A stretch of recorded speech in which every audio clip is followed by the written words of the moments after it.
దేవుని నుండి ప్రభువైన యేసుక్రీస్తు నుండి మీకు కృపయు సమాధానం కలుగును గాక. ఆమేన్. నేటి దినము చదువుకున్నటువంటి పత్రిక వాక్య భాగంలో నుంచి ఒక వచనాన్ని మనము చదువుకుందాం. పౌలు కొరింథీయులకు రాసిన మొదటి పత్రిక 12వ అధ్యాయము 3వ వచనాన్ని చదువుకుందాం. 1 కొరింథీ 12:3. ఇందుచేత దేవుని ఆత్మ వలన మాట్లాడువాడు ఎవడును యేసు శాపగ్రస్తుడని చెప్పడనియు, పరిశుద్ధాత్మ వలన తప్ప ఎవడును యేసు ప్రభు అని చెప్పలేనని నేను మీకు తెలియజేయుచున్నాను. ప్రార్థన చేసుకున్నాం. సర్వశక్తి కృపా కనికరం గల తండ్రి, మరొకసారి నైనా నీ పరిశుద్ధ ఆలయంలో చేరి నీ వాక్యమును మేము ధ్యానించుచుండగా తండ్రి, నీ వాక్యాన్ని వినగలిగినటువంటి చెవిని దయచేయండి. విని గ్రహించుకోవటానికి సహాయం దయచేయండి. సంఘమునైనా వాక్యము వినుట ద్వారా విశ్వాసాన్ని కలిగి మంచి నేలను విత్తబడినటువంటి విత్తనంగా ప్రభువా, ఒకరు 30 అంతులుగాను 60 అంతులుగాను 100 అంతులుగా ఫలించినట్లుగా ఈ సంఘము వాక్యం ద్వారా ఫలింపులోనికి తీసుకురమ్మని యేసు పరిశుద్ధ నామంలో ప్రార్థించి అడిగి వేడుకుంటున్నాను తండ్రి. ఆమేన్.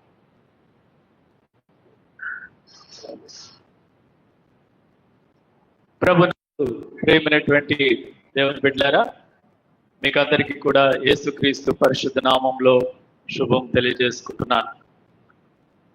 చదువుబడినటువంటి దేవుని వాక్యాన్ని 1 కొరింథీయులకు రాసిన పత్రిక 12వ అధ్యాయము 3వ వచనంలో, దేవుని ఆత్మ వలన మాట్లాడువాడు ఎవడు కూడా యేసు ప్రభు శాపగ్రస్తుడని చెప్పడు. మరి ఏమని చెప్తాడు అంటే, పరిశుద్ధాత్మ వలన తప్ప ఎవడును యేసు ప్రభు అని చెప్పలేడని నేను మీకు తెలియజేస్తున్నాను.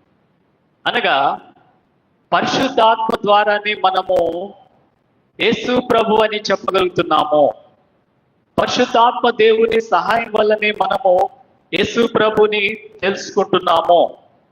పరిశుద్ధాత్మ వల్ల తప్ప ఎవడు కూడా యేసు ప్రభు అని చెప్పలేడు.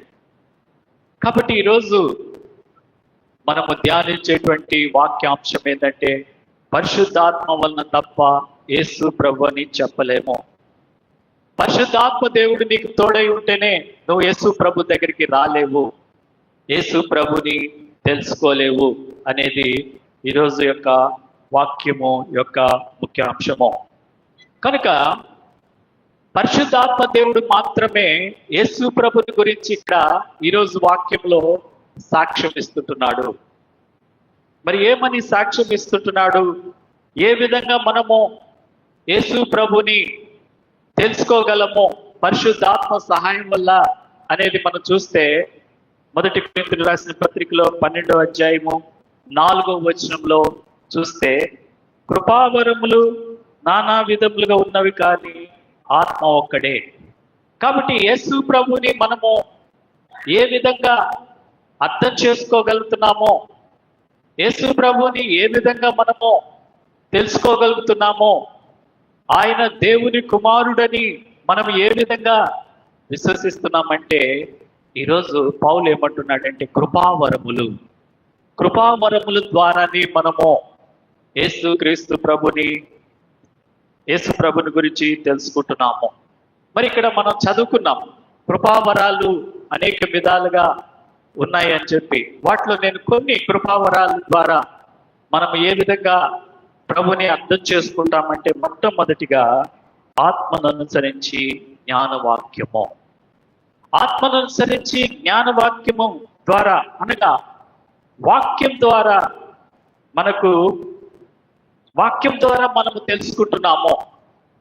వాక్యము దేవుడై ఉండెను కాబట్టి వాక్యము యేసుక్రీస్తు ప్రభుని గురించి నీకు తెలియజేస్తుంది. ఆత్మను అనుసరించిన జ్ఞానవాక్యం ద్వారానే మనము యేసు ప్రభు దగ్గర రాగలుగుతున్నాము, యేసుక్రీస్తు ప్రభు తెలుసుకుంటున్నాము. యోహాను సువార్త 1వ అధ్యాయము 14వ వచనంలో ఉంది, ఆ వాక్యము శరీరధారి అయి కృపాసత్య సంపూర్ణుడిగా మన మధ్య నివసించెను అని చెప్పి చూస్తున్నాం. అనగా యోహాను వాక్యమైనటువంటి దేవుని గురించి సాక్ష్యం ఇస్తుంటున్నాడు. ఆ వాక్యం ఏంటంటే జ్ఞానవాక్యము. జ్ఞానవాక్యం అంటే కృపావరంలో ఉన్నటువంటి జ్ఞానవాక్యము, ఆత్మను అనుసరించినటువంటి జ్ఞానవాక్యము. కాబట్టి ఆయన ద్వారా మనం ఏం పొందుకుంటున్నామంటే కృప వెంబడి కృపని మనము పొందుకుంటున్నాము. మరి ఈ యొక్క జ్ఞానం ఎలాంటిదంటే ఒక వ్యక్తిని రక్షించేటువంటి రక్షణ జ్ఞానంగా ఉంది. రక్షణ జ్ఞానం ద్వారా మరి ఒక వ్యక్తి యేసు ప్రభు దగ్గరికి నడిపించబడుతుంటున్నాడు. పరిశుద్ధాత్మ దేవుడు వాక్యం ద్వారా యేసు ప్రభుని వెల్లడి చేస్తుంటున్నాడు. కాబట్టి ప్రభునందు ప్రియమైన వాళ్ళరా, ఆత్మను అనుసరించి జ్ఞానవాక్యం అనేది ఒక కృపావరము. వాక్యం ద్వారా మనము యేసు ప్రభుని మనము కనుగొంటున్నాము. అపోస్తల కార్యములు 16వ అధ్యాయంలో అక్కడ చెరసాలాధికారి పౌలు శీలను అడుగుతున్నాడు, ఏమంటే అయ్యలారా రక్షణ పొందుటకు నేనేమి చేయాలి? ఇప్పుడు పౌలు శీలలు ఏమని చెప్పారంటే, ప్రభు అయిన యేసునందు విశ్వాసముంచుము, నీవును నీ ఇంటి వారు రక్షణ పొందుకుంటారు. ఇదన్నమాట ఆత్మను అనుసరించినటువంటి కృపావరము, ఆత్మజ్ఞానం. పౌలు చెప్పినటువంటి మాట రక్షణ జ్ఞానం అంటే ఇదే. ప్రభు అయిన యేసునందు విశ్వాసముంచుము, అప్పుడు నీవును నీ ఇంటి వారు రక్షణ పొందుతారు. మరి అతని ఇంటి వారందరూ కూడా బాప్తీసం పొందినట్టుగా మనం చూస్తున్నాం. వారు దేవుని యందు విశ్వాసం ఉంచిన వారే.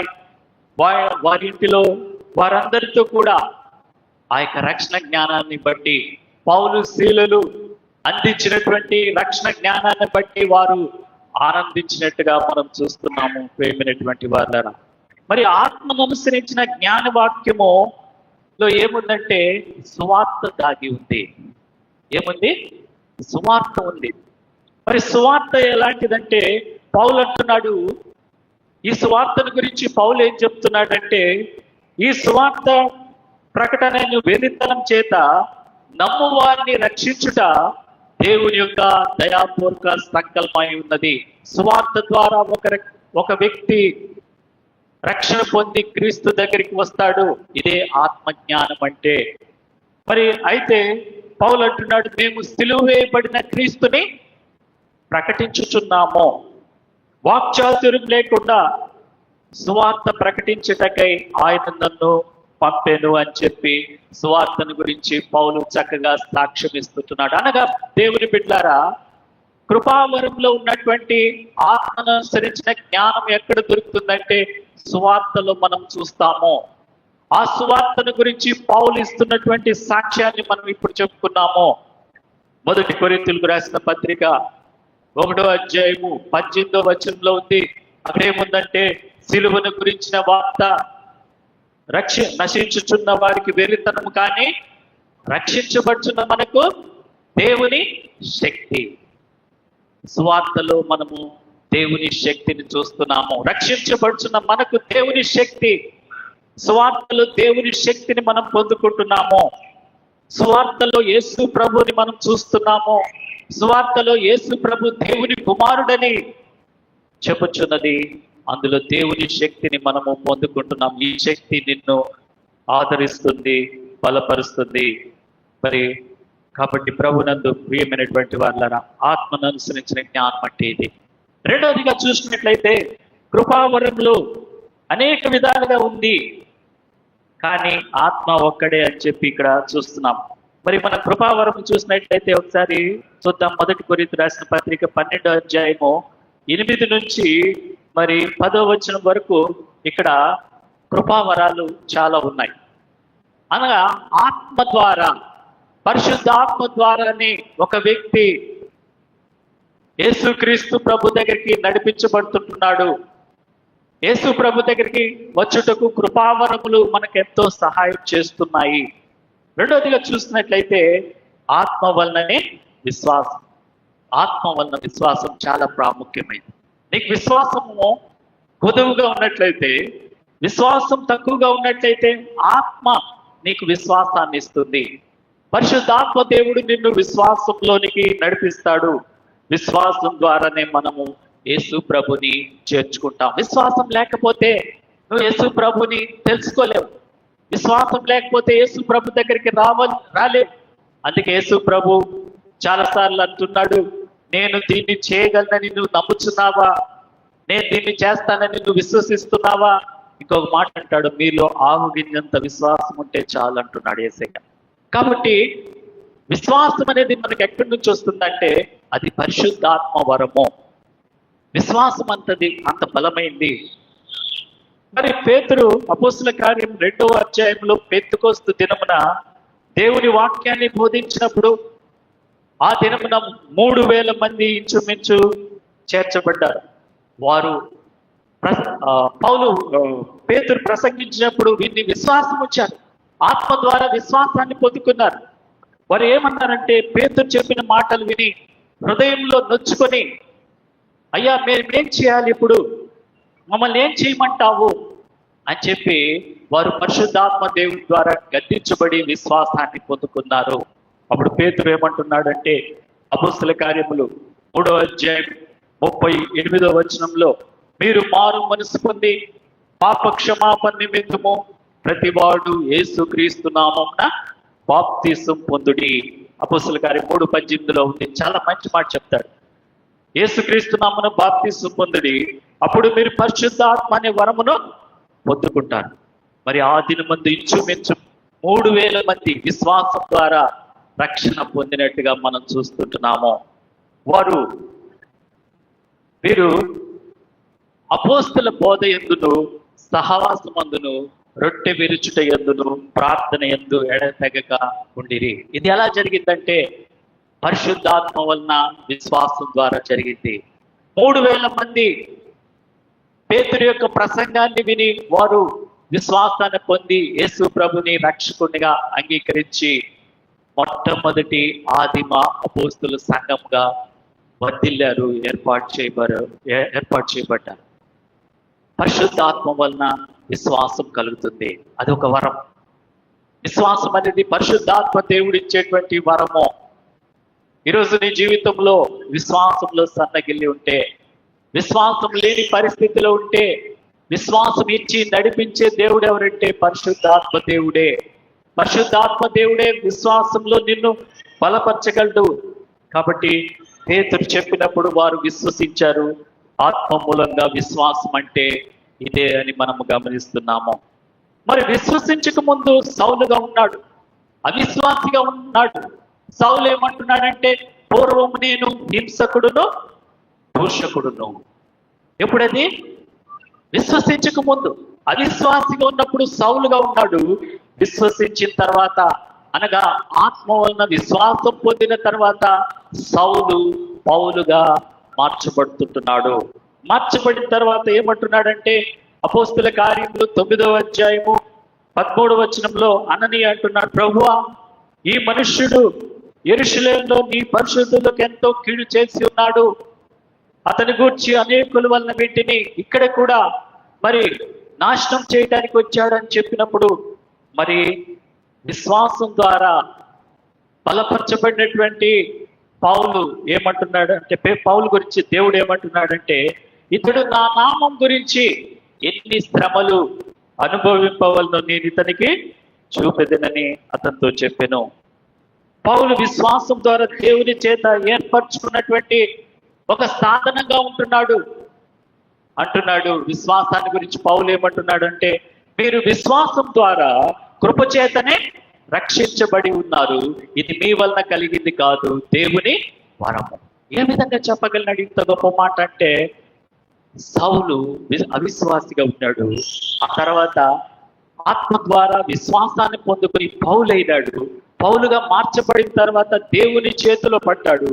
దేవుని చేతిలో ఒక సాధనంగా చేయబడ్డాడు. సాధనంగా చేయబడిన తర్వాత ఆ విశ్వాసాన్ని గురించి సాక్ష్యం ఇస్తున్నాడు. విశ్వాసం ద్వారానే మీరు రక్షించబడినారు. అది దేవుని కృపావరం అని చెప్పి విశ్వాసాన్ని గురించి పౌలు సాక్ష్యం ఇస్తుంటున్నాడు. ప్రియమైనటువంటి వాళ్ళారా, ఒకవేళ ఈరోజు నీ విశ్వాసం ఎలా ఉంది? నీ విశ్వాసంలో కొన్నిసార్లు నీకు శోధనలు వచ్చినప్పుడు, ఇబ్బందులు వచ్చినప్పుడు, కష్టాలు వచ్చినప్పుడు దేవుని నుండి నువ్వు విశ్వాసంలో తొలగిపోతున్నావా? ఏదైనా ఒక సమస్య వచ్చినప్పుడు, ఒక బాధ వచ్చినప్పుడు నువ్వు విశ్వాసం నుండి తొలగిపోతున్నావా? అయితే దేవుడు, పరిశుద్ధాత్మ దేవుడు విశ్వాసం ఇస్తాడు. ఆత్మ ద్వారా విశ్వాసం అనేది చాలా గొప్ప వరము. ఆ వరాన్ని మనము కలిగి ఉండాలని దేవుడు ఈరోజు హెచ్చరిస్తున్నాడు. కాబట్టి విశ్వాసము చాలా అద్భుతమైనటువంటి కృపావరముగా నేను తెలియజేస్తున్నాను. మూడవదిగా, ఒక ఆత్మ వల్లనే స్వస్థపరచు వరం. ఇది చాలా ముఖ్యమైనటువంటిది. మనందరికీ కూడా ఆత్మ వలన ఏం కలుగుతుందంటే స్వస్థత కలుగుతుంది. స్వస్థత మనందరికీ కావాలి. ప్రతి ఒక్కరికి కూడా అనారోగ్య పరిస్థితిలో స్వస్థత అనేది మనకు కావాలి. మరి మొట్టమొదటి స్వస్థత కార్యాన్ని ప్రార్థన చేసుకోవటానికి పేతురు, యోహానులు ఇద్దరు కూడా శృంగారం అనేటువంటి దేవాలయం దగ్గర వెళ్తున్నప్పుడు అపోస్తల కార్యములు 3వ అధ్యాయం 1 నుంచి 10 వచనాలను అక్కడ చూస్తే మొట్టమొదటి ఈ యొక్క స్వస్థత కార్యాన్ని వారు చేసినట్టుగా చూశాం. అంతకుముందు యేసు ప్రభు చేశాడు. యేసు ప్రభు తర్వాత మొట్టమొదటి స్వస్థత క్రియని మరి పేతురు, యోహానులు ఇద్దరు కూడా ఆ దేవాలయంకి వెళ్తుండగా, దేవాలయపు ద్వారం దగ్గర ఉన్నటువంటి భిక్షగాడు దేవాలయంలో ప్రవేశించబోతున్నటువంటి పేతురు, యోహానులు చూచి వాడు ఏమడిగినాడు? భిక్షమడిగినాడు. భిక్షమడిగినప్పుడు పేతురు ఒక అద్భుతమైన మాట చెప్తాడు. వెండి బంగారములు మా యొద్ద లేవు, కానీ మాకు కలిగిందే నీకు ఇచ్చుచున్నాను. నజరేయుడైన యేసు క్రీస్తు నామమున నడువుము అని చెప్పినప్పుడు వాడు వెంటనే నిలిచి వెంటనే వారి పాదమును చీలమండం బలము పొందెను. వారు దిగ్గున లేచి నడిచెను. ఇక్కడ 3 విషయాలు జరిగింది. పేతురు, యోహానులు అంటున్నారు, మా దగ్గర ఏమీ లేదయ్యా, నీకు ఇవ్వడానికి ఏమీ లేదు, కానీ మేము కలిగిన దేవుని అంటే యేసు ప్రభుని కలిగి ఉన్నాము. నువ్వు అనుకున్న దానికంటే కూడా నీకేం కావాలో మేము ఇస్తాం. నజరేయుడైన యేసు క్రీస్తు నామమున లేచి నడుము అన్నప్పుడు మొట్టమొదటిగా వాడు బలమును పొందుకున్నాడు. రెండోది, దిగ్గున లేచి నడిచాడు. మరి నడుచుచు వారితో కూడా దేవాలయంలో ప్రవేశించాడని వాక్యంలో మనం చూస్తాం. అంతవరకు భిక్షగాడిగా ఆ యొక్క శృంగారం అనే దేవాలయం దగ్గర కూర్చున్నాడు. ఇప్పుడు నడుచుచు, గంతులు వేయచ్చు వారితో కూడా దేవుని స్తుతించుచు దేవాలయంలో ప్రవేశించాడు. అంతకుముందు ఆ వాక్యము లేదు. స్వస్థత వరము, ఆత్మ ద్వారా స్వస్థత వరం ద్వారా ఇది జరిగింది. అదే పేతురు ఏమంటున్నాడంటే, ఆయన యొక్క స్వస్థతను గురించి సాక్ష్యమిస్తూ పేతురు ఏమంటున్నాడంటే, 1 పేతురు రాసిన పత్రిక 2వ అధ్యాయము 24వ వచనంలో ఏమంటున్నాడంటే, ఆయన పొందిన గాయముల చేత మీరు స్వస్థత నొందితిరి. 1 పేతురు 2వ అధ్యాయం 24వ వచనంలో పేతురు సాక్ష్యం ఇస్తున్నాడు. ఆత్మ ద్వారా స్వస్థత కార్యము జరుగుతుంది. యేసు ప్రభు ద్వారా స్వస్థత జరుగుతుంది. యేసు క్రీస్తు ప్రభు ఆత్మ ద్వారా, ప్రభు యొక్క ఆత్మ నా మీదకి వచ్చి ఉన్నది. పేదలకు సువార్తను ప్రకటించుటకు, కృంగిన వారిని, నలిగిన వారిని విడిపించుటకు, పుట్టివారికి చూపును, పుట్టివారు నడుచుటకును, మరి యెహోవా హితవత్సరము నా మీద వచ్చి ఉన్నది. ప్రభు యొక్క ఆత్మ యేసుక్రీస్తు మీద ఉంది.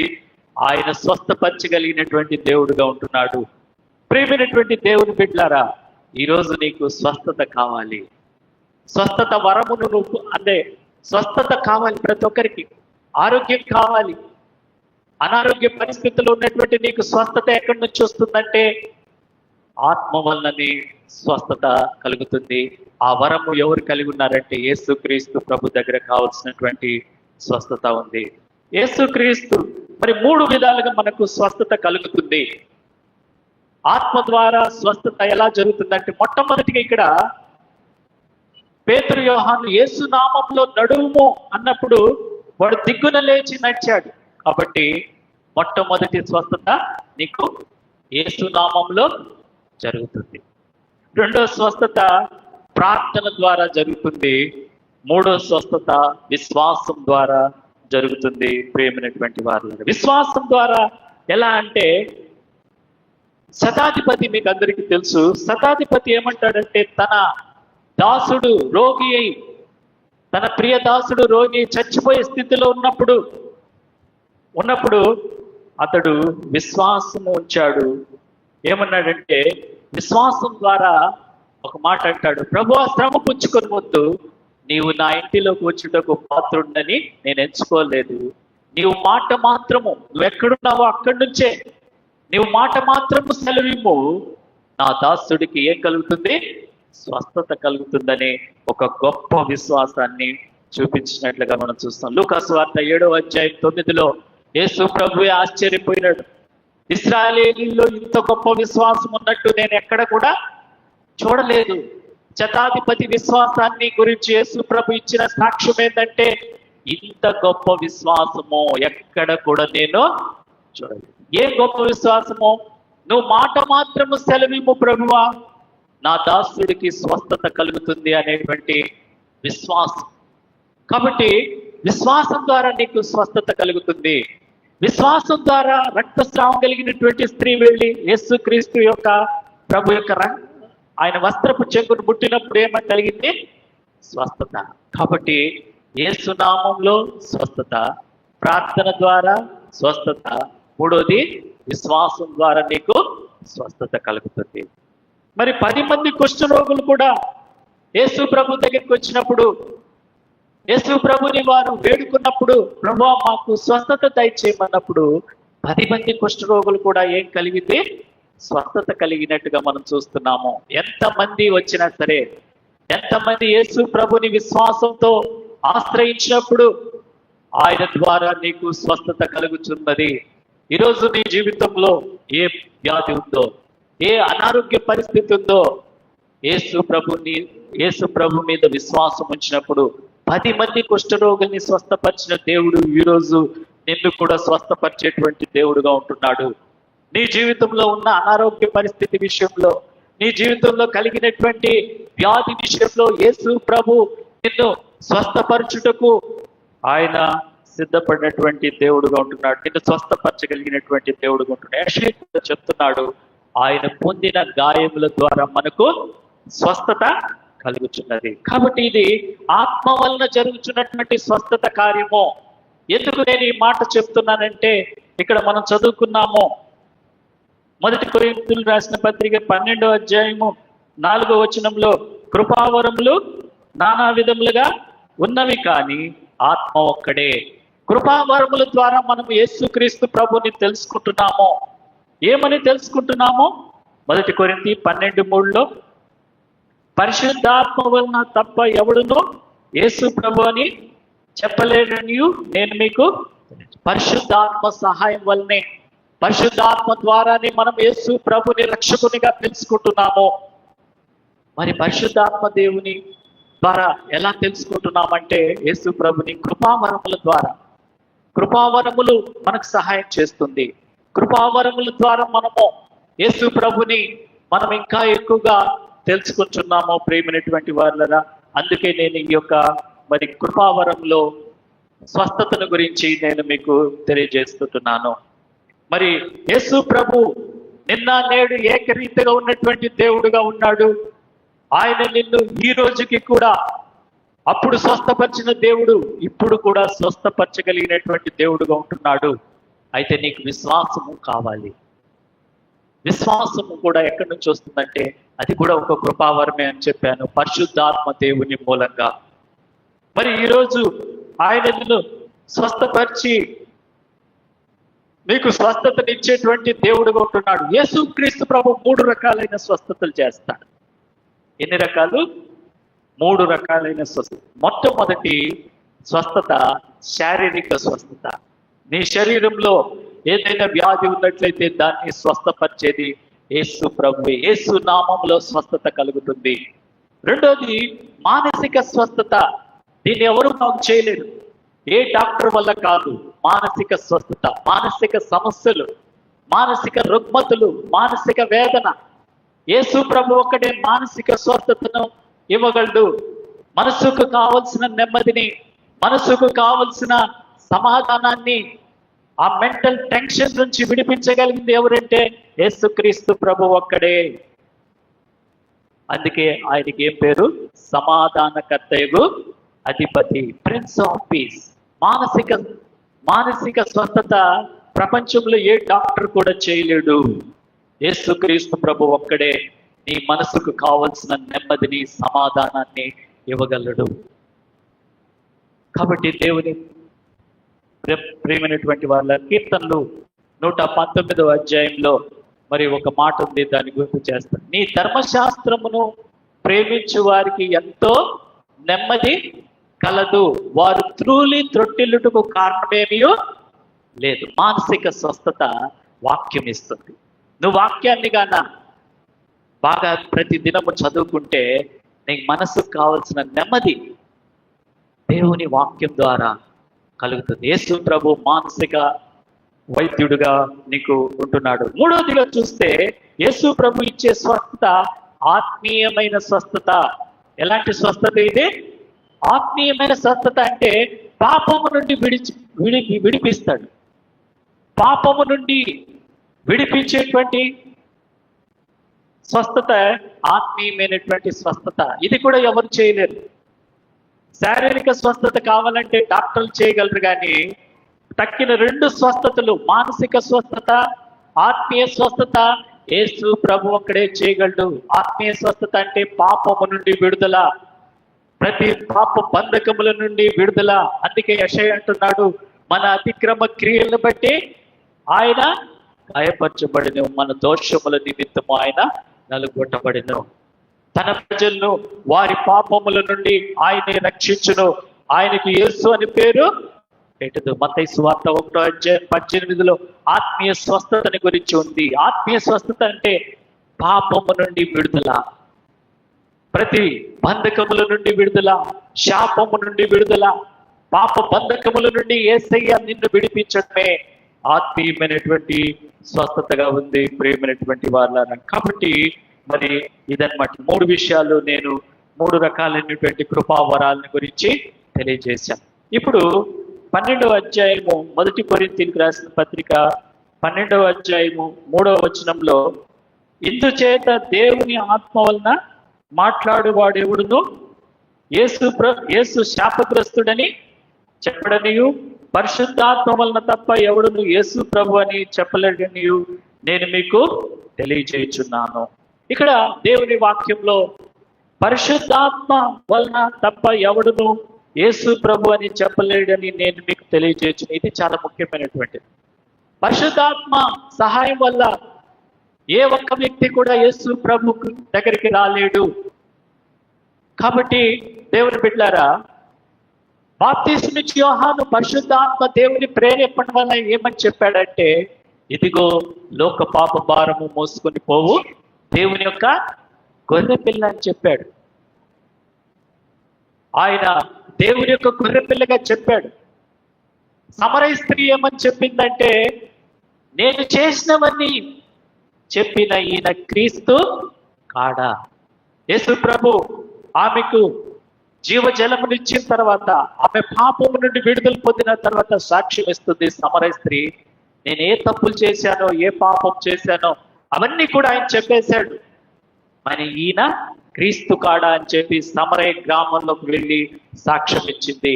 ఎలా జరిగింది? పరిశుద్ధాత్మ దేవుని సహాయం వల్ల చేసింది. ఆమె చెప్పినప్పుడు సమరయ స్త్రీలు ఆయన దగ్గరికి వచ్చినప్పుడు వాళ్ళు ఏమన్నారంటే, నీవు చెప్పిన మాటను బట్టి కాక మేము ఇప్పుడు తెలుసుకున్న మాటను బట్టి ఈయన క్రీస్తు అని మేము తెలుసుకున్నాం. సమరయ గ్రామం అంతా కూడా మార్చబడింది సమరయ స్త్రీ వల్ల. ఎలా జరిగిందంటే, మరి ఆత్మ వలన, ఆమె పరిశుద్ధాత్మ వల్ల తప్ప ఎవడును యేసు ప్రభు అని చెప్పలేదని నేను మీకు తెలియజేస్తున్నాను. కాబట్టి పరిశుద్ధాత్మ దేవుని సహాయం వల్ల పౌలు యేసుక్రీస్తు గురించి ఏం చెప్పాడనేది 3 విషయాలు నేను చెప్తాను. ఈరోజు 1 కొరింథీయులు 2వ కొరింథీయులు రాసినటువంటి పౌలు మరి ఏం చెప్తున్నాడు? పరిశుద్ధాత్మ వలన తప్ప ఎవరు కూడా యేసుక్రీస్తు ప్రభు అని చెప్పలేడు అని చెప్పి వాక్యంలో మనము చూస్తుంటున్నాము ప్రియమైనటువంటి వాళ్ళ. అదే 1 యోహాను రాసినటువంటి పత్రిక మనం వచ్చినట్లయితే అక్కడ ఒక మాటను మనం చూస్తాము. మొదటి యోహాను రాసినటువంటి పత్రికలో 4వ అధ్యాయము 2వ వచనం. యేసు, 1 కొరింథీ 4:2. యేసుక్రీస్తు శరీరధారి వచ్చినని ఏ ఆత్మ ఒప్పుకొనునో అది దేవుని సంబంధమైనది. ఏ ఆత్మ యేసును ఒప్పుకోలేదో అది దేవుని సంబంధమైనది. అద్భుతమైన మాట. ఈరోజు మన వాక్యానికి రిలేటెడ్ ఇది. 1 యోహాను 4:2. ఎవరైతే యేసుక్రీస్తు శరీరధారి వచ్చినని ఏ ఆత్మ ఒప్పుకుంటుందో అది ఎవరి సంబంధంట? దేవుని సంబంధి. ఎవరు అలా ఒప్పుకుంటారంటే, యేసుక్రీస్తు ప్రభు శరీరధారికి వచ్చాడు అని పరిశుద్ధాత్మ సహాయం వల్ల ఏ ఆత్మ విశ్వసిస్తుందో వారు దేవుని సంబంధి. మిమ్మల్ని ఒక ప్రశ్న వేస్తాను, మీరు దేవుని సంబంధులా మరి కారా? మీరు ఎవరి సంబంధులు? మరి మీరు దేవుని సంబంధులైతే మీరు ఏమని విశ్వసిస్తారంటే, యేసుక్రీస్తు ప్రభు శరీరధారి వచ్చాను అని మీరు విశ్వసిస్తే మీరు దేవుని సంబంధులు. అదే విధంగా పౌలు ఏం చెప్తున్నాడంటే, ఆయన గురించి మొట్టమొదటిగా ఏమని చెప్తున్నాడంటే, పరిశుద్ధాత్మ ప్రేరేపణ వల్ల పౌలు చెప్పిన మొదటి విషయము ఆయన రక్షకుడు అని చెప్పాడు. ఆయన ఎవరంట?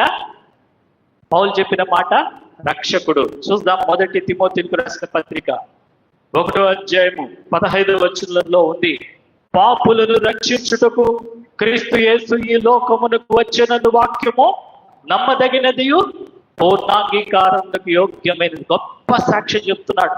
ఆయన రక్షకుడు, పాపులను రక్షించడానికి క్రీస్తు యేసు ఈ లోకానికి వచ్చాడు అని చెప్పి ఆ మాట పౌలు ఎలా చెప్తున్నాడంటే, పరిశుద్ధాత్మ వల్లనే ఒక వ్యక్తి యేసుక్రీస్తును అంగీకరించగలడు.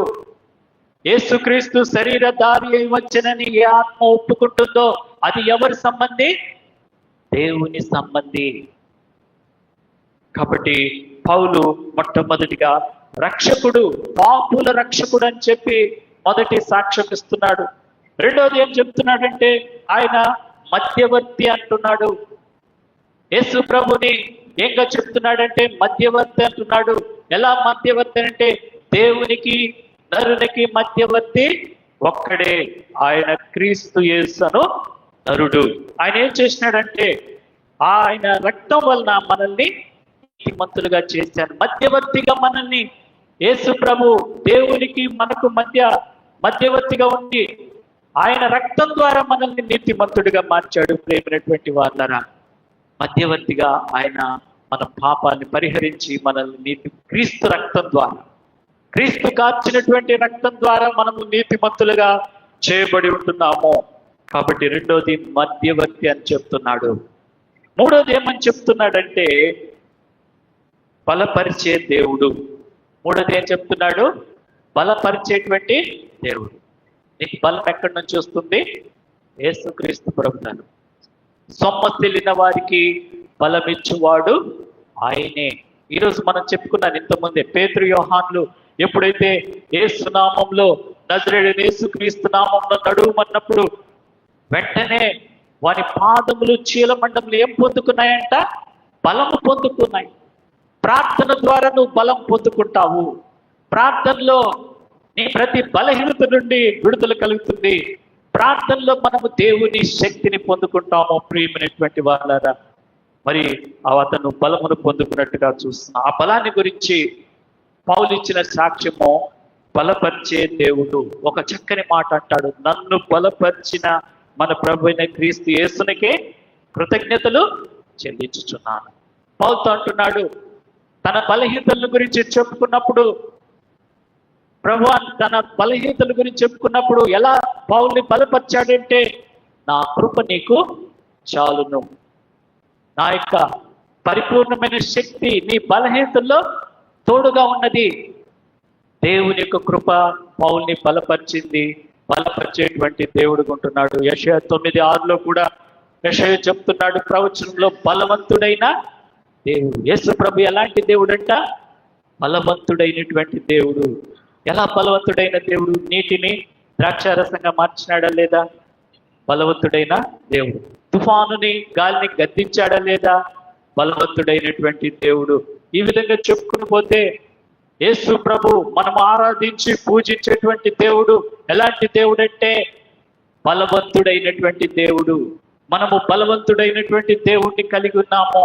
సంసోను చివరిసారిగా దాగోను గుడికి కట్టివేయబడినప్పుడు ఫిలిస్తీన్లు తీసుకొచ్చి మన శత్రువు మనకు దొరికినాడు, మన దాగోను దేవత మనకు సంసోన్ని అప్పగించింది, ఇంతవరకు మనల్ని గడగడలాడించిన వాడు సంసోన్ని ఇప్పుడు చిక్కిపోయినాడు, బలహీనుడైపోయినాడు అని చెప్పి ఫిలిస్తీన్లు తీసుకొచ్చి దాగోను గుడిలో చివరిసారిగా కట్టేసి కళ్ళు పీకేస్తారు.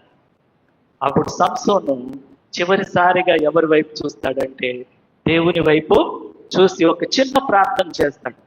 ప్రభు, ఇంతకాలం నాకు బలం ఇచ్చావు నైనా, ఈ ఒక్కసారికి కూడా నన్ను బలపరచు, నాకు పోయినటువంటి ఆ బలాన్ని ఇవ్వు అని చివరిసారిగా ప్రార్థన చేస్తాడు. నాకు 2 కరుల నిమిత్తము ఫిలిస్తీన్లందరినీ నేను ముట్టడి చేస్తానని చెప్పి ప్రార్థన చేసుకున్నప్పుడు దేవుడు సంసోనికి తిరిగి పరిశుద్ధాత్మ బలాన్ని ఇచ్చినప్పుడు ఆ రోజు ఆ బలాన్ని, దేవుడు ఇచ్చినటువంటి బలాన్ని పొందుకున్నటువంటి సంసోను ఆ 2 సంకెళ్ళు కట్టేసినప్పుడు ఆ 2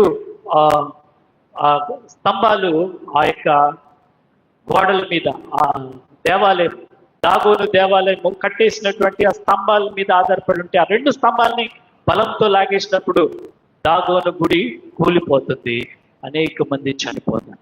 ఎందుకు చెప్తున్నానంటే సంసోను ప్రార్థన చేసినప్పుడు దేవుడు బలం ఇచ్చాడు. మన దేవుడు బలము, అదే కీర్తనకారుడు అంటాడు, యెహోవా నా బలము, నా ఆశ్రయము. కాబట్టి ప్రభునందు ప్రియమైనటువంటి వారులారా, మూడోదిగా ఏమంటున్నాడంటే నన్ను బలపరిచిన మన ప్రభు అయిన యేసుక్రీస్తునకు కృతజ్ఞతుడై ఉంటున్నాను. పౌలు కావాల్సిన బలం ఎక్కడి నుంచి వచ్చిందంటే నా కృప నీకు చాలు. దేవుని కృప ద్వారా మనము బలం పొందుకుంటాము.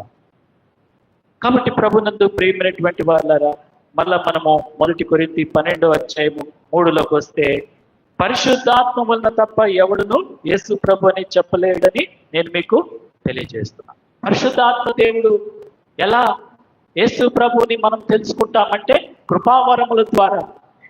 మొట్టమొదటి ఏం చెప్పాను?